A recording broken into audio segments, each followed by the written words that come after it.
ใจណាមិនតស៊ូព្រោះខ្ញុំមនុស្សមិនមែនទេវតាទើបខ្ញុំខំជំនះឲ្យបានរៀងថាស្រីជាមនុស្សទន់ខ្សោយជួនពេលខ្លាំងមានគេបាញ់ឈឺចង់បំបាំងទឹកចិត្តក៏ដោយក៏ម្នាក់នេះមិនទន់ខ្សោយតូទន់តាមពាក្យគេថាខំរាប់រងការងាររាប់មុខតាំងពីព្រឹករហូតដល់យប់មិនមែនខ្ញុំមិនចេះនឿយហត់តែតាំងចិត្តត្រូវតែហានខ្លាជឿឬជាក៏នៅតែប្រឹងព្រោះចង់ឃើញគ្រប់គ្នាសុខខានោះគឺគ្រួសារនិងមនុស្សជុំវិញខ្លួន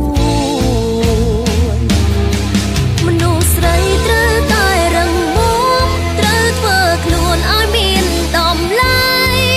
ត្រូវរៀនសម្រេចជោគជ័យដោយដៃខ្លួនឯងមនុស្សស្រីគ្រប់គ្នាមិនអន់បើតាំងចិត្តយើងនឹងអាចធ្វើបានត្រូវតែក្លាហានធ្វើខ្លួនជាមនុស្សស្រីរឹងមា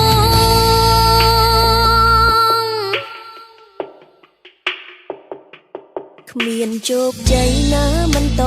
ស៊ូព្រោះខ្ញុំមនុស្សមិនមែនទេវតាទើបខ្ញុំខំជំនះឲ្យបានរៀងថាស្រីជាមនុស្សទន់ខ្សោយពេលខ្លាំងមានគេបាញ់ឈឺចង់បំបាំងទឹកចិត្តក៏ដោយក៏ម្នាក់នេះមិនទន់ខ្សោយតូទន់តាមពាក្យគេថា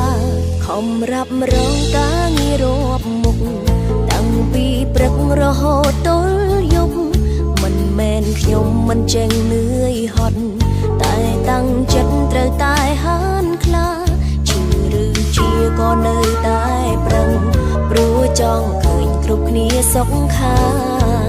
នោះគឺគ្រួសារនិងមនុស្សជុំវិញខ្លួន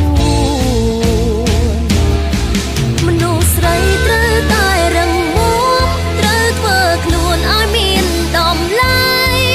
ត្រូវរៀនសម្រេចជោគជ័យដោយដៃខ្លួនឯងមនុស្សស្រីគ្រប់គ្នាមិនអន់បើតាំងចិត្តយើងនឹងអាចធ្វើបានត្រូវតែក្លាហានធ្វើខ្លួន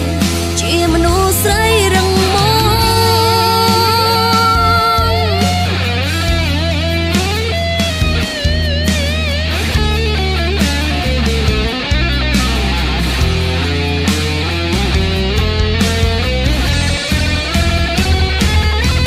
មនុស្សស្រីត្រូវតែរឹងមាំត្រូវធ្វើខ្លួនឲ្យមានតម្លៃ